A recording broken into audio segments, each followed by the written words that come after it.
Hello students, मैं Gurjeet ma'am दक्ष academy Ladwa YouTube channel पे आपका स्वागत है। तो बच्चों, आज की क्लास बहुत ही इंपॉर्टेंट टॉपिक के साथ। आज की क्लास में हमारा टॉपिक रहेगा लेयर्स ऑफ द एटमॉस्फेयर या फिर वायुमंडल की परतें। ये टॉपिक वर्ल्ड ज्योग्राफी में आता है, बहुत इंपॉर्टेंट टॉपिक है। चाहे कोई भी सेंटर का एग्ज़ाम है या किसी भी स्टेट का एग्ज़ाम है, हर एक एग्ज़ाम में इसमें से ऑब्जेक्टिव बनते हैं। तो आज की क्लास में हम करते हैं वायुमंडल की परतें। वायुमंडल की परतों को करने से पहले हम थोड़ा सा इनके बारे में जान लेते हैं। तो सबसे पहले हम बात करते हैं वायुमंडल की ऊपरी परत का अध्ययन क्या कहलाता है। जो वायुमंडल की सबसे पहली परत है, सबसे ऊपरी परत है, उसके अध्ययन को क्या कहते हैं? उसके अध्ययन को बोला जाता है एरोलॉजी या फिर वायु विज्ञान बोलते हैं। नेक्स्ट हमारे पास आता है निचली परत का अध्ययन क्या कहलाता है। निचली परत का अध्ययन मेट्रोलॉजी या फिर ऋतु विज्ञान। वायुमंडल की निचली परत के अध्ययन को क्या बोलते हैं? मेट्रोलॉजी या फिर ऋतु विज्ञान बोला जाता है इसको। नेक्स्ट हम बात करते हैं मेन टॉपिक जो हमारा है वायुमंडल की परतें। सबसे पहले तो हमारे पास क्वेश्चन ये आता है कि वायुमंडल की कितनी मुख्य परतें होती हैं। तो वायुमंडल की 5 मुख्य परतें होती हैं। इन परतों में से जो इम्पोर्टेंट है हमारे पास वो मैं आपको साथ के साथ बताऊंगी, जिसमें से क्वेश्चन हर साल बनते हैं, मैक्सिमम टाइम जिनमें से ऑब्जेक्टिव बनते हैं। तो हम स्टार्ट करते हैं। सबसे पहले हमारे पास आती है ट्रोपोस्फेयर। ट्रोपोस्फेयर को क्षोमंडल बोला जाता है। नेक्स्ट आती है स्ट्रेटोस्फेयर। स्ट्रेटोस्फेयर को बोलते हैं समताप मंडल। थर्ड जो लेयर है हमारे पास आती है मेसोस्फेयर। मेसोस्फेयर को बोला जाता है मध्य मंडल। एंड नेक्स्ट आता है लोनोस्फेयर। लोनोस्फेयर को बोला जाता है आयन मंडल। और जो हमारी बिल्कुल लास्ट की और बाहरी परत है उसको क्या बोलते हैं?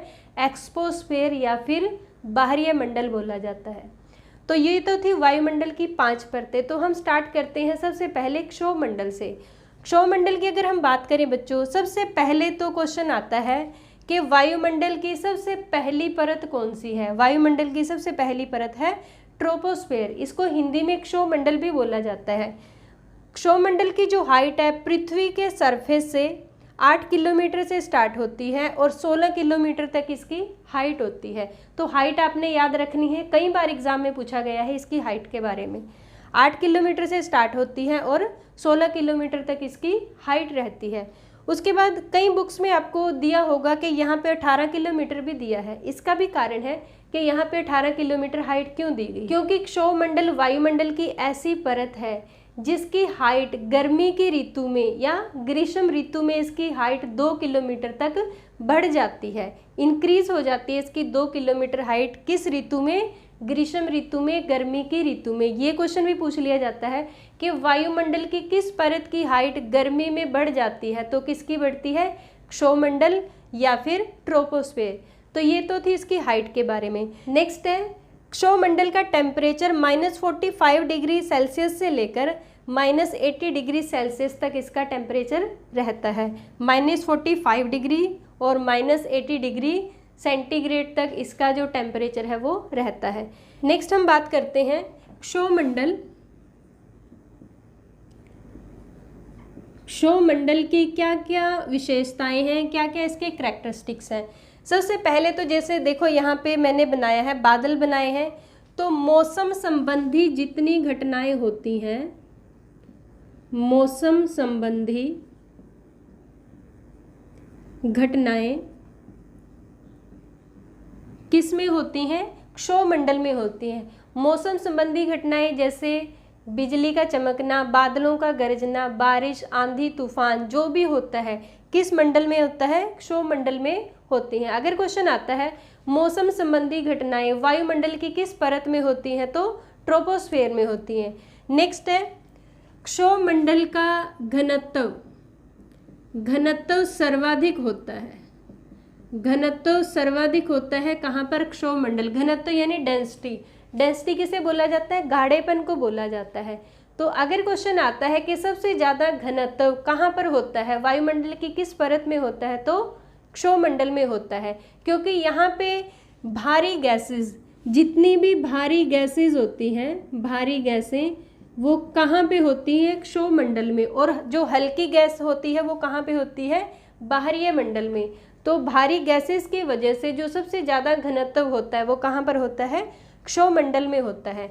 नेक्स्ट है क्षोमंडल का एक दूसरा नाम भी है, इसे क्या बोला जाता है? इसे संवहन मंडल भी बोला जाता है।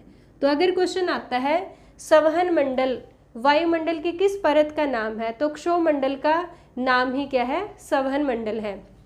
नेक्स्ट है ग्रीन हाउस इफेक्ट।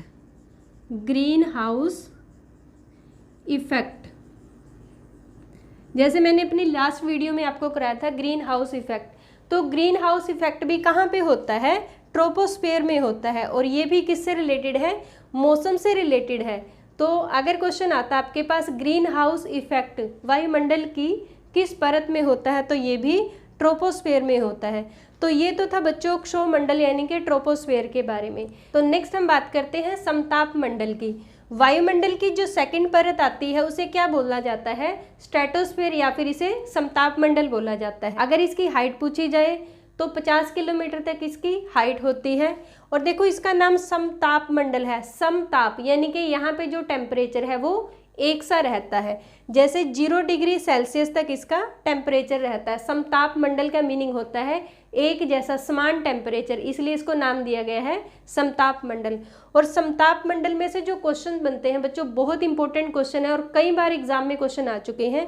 तो सबसे पहले आता है, जैसे एरोप्लेन यहाँ पे लिखा गया है कि एरोप्लेन या वायुयान के लिए उड़ने के लिए जो आदर्श लेयर होती है वो कौन सी होती है? समताप मंडल।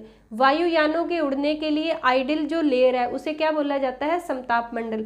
समताप मंडल के 10 किलोमीटर तक के एरिया में जो है वायुयान उड़ते हैं। नेक्स्ट है समताप मंडल में ओजोन लेयर। बहुत इंपॉर्टेंट क्वेश्चन है, बहुत ही ज़्यादा इंपॉर्टेंट क्वेश्चन। अगर क्वेश्चन आए आपके पास कि ओजोन लेयर वायुमंडल की किस लेयर में पाई जाती है या वायुमंडल की किस परत में पाई जाती है, तो स्ट्रेटोस्फेयर में क्या पाई जाती है? Ozone layer. और ओजोन लेयर जो है बच्चों, इसकी इंपॉर्टेंस आप जानते ही हो। अगर हम ओजोन लेयर की बात करें, ओजोन लेयर की अगर हम बात करें बच्चों, ओजोन लेयर पाई जाती है किसमें? समताप मंडल में। और ओजोन लेयर जो है कितने एरिया में पाई जाती है?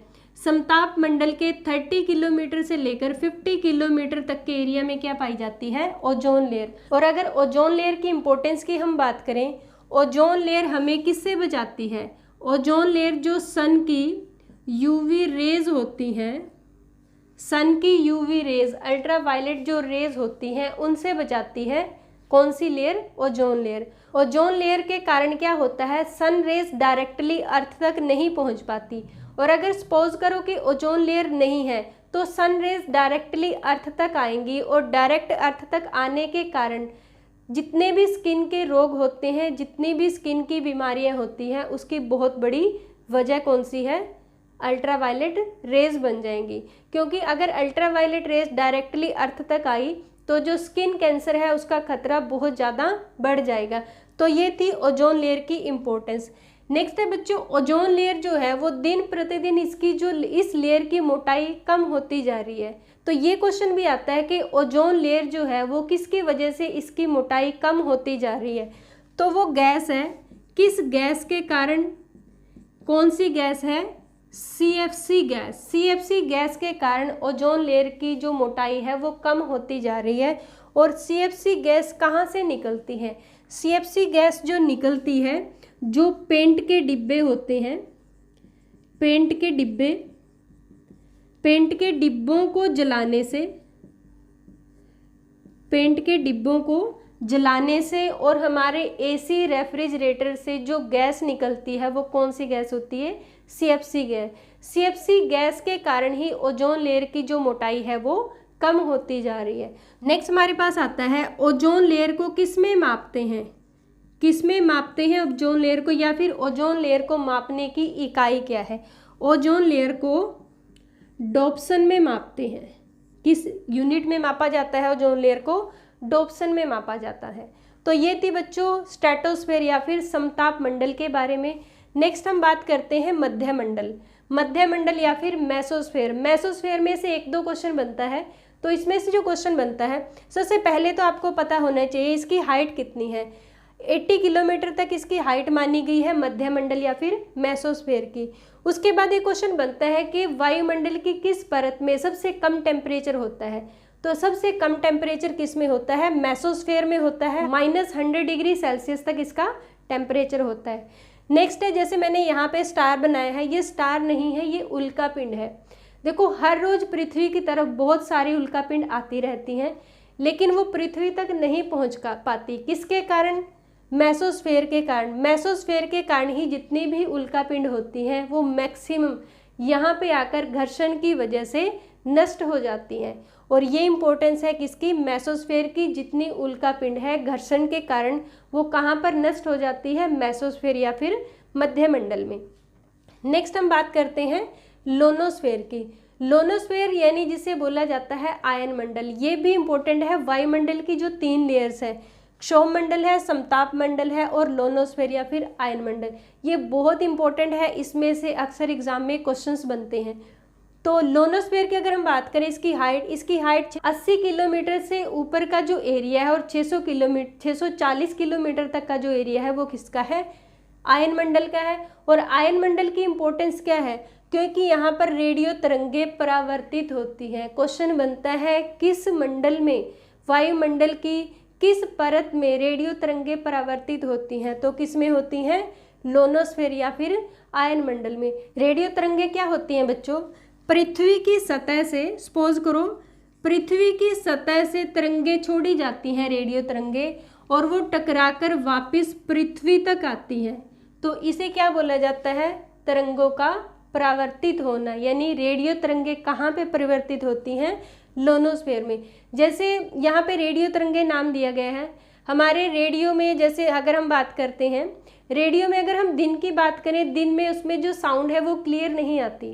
ठीक है, दिन में साउंड क्लियर नहीं आती। क्यों नहीं आती? क्योंकि यहाँ पर लोनोस्फेयर में जब सनरेज पड़ती है तो ये फैल जाती है, ये परत जो है वो फैल जाती है। और जैसे अगर हम रात की बात करें, रात में जो है रेडियो में जो साउंड है वो क्लियर आती है। इसकी क्या वजह है?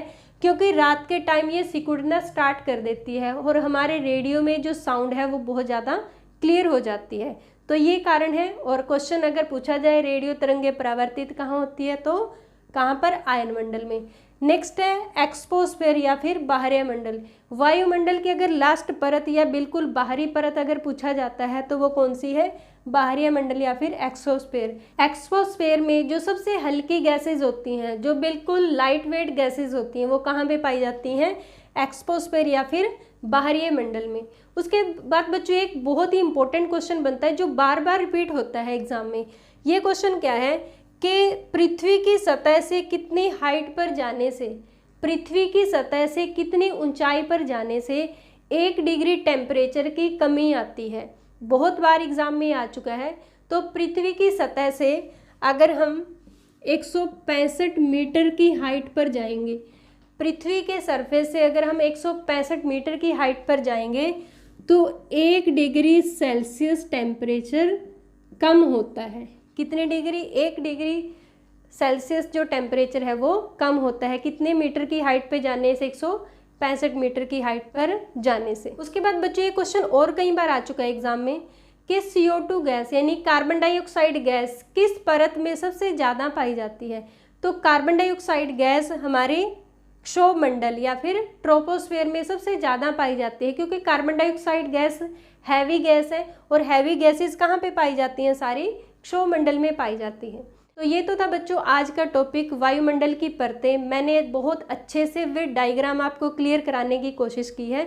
इसके बाद आप बच्चों इससे रिलेटेड ऑब्जेक्टिव आपको पढ़ने पड़ेंगे, क्योंकि एग्जाम में आपसे ऑब्जेक्टिव ही पूछे जाते हैं। तो बच्चों आज की क्लास के लिए लाइक और शेयर करना मत भूलिएगा, और अगर आप चैनल पे नए हैं तो सब्सक्राइब जरूर कीजिएगा। Thank you.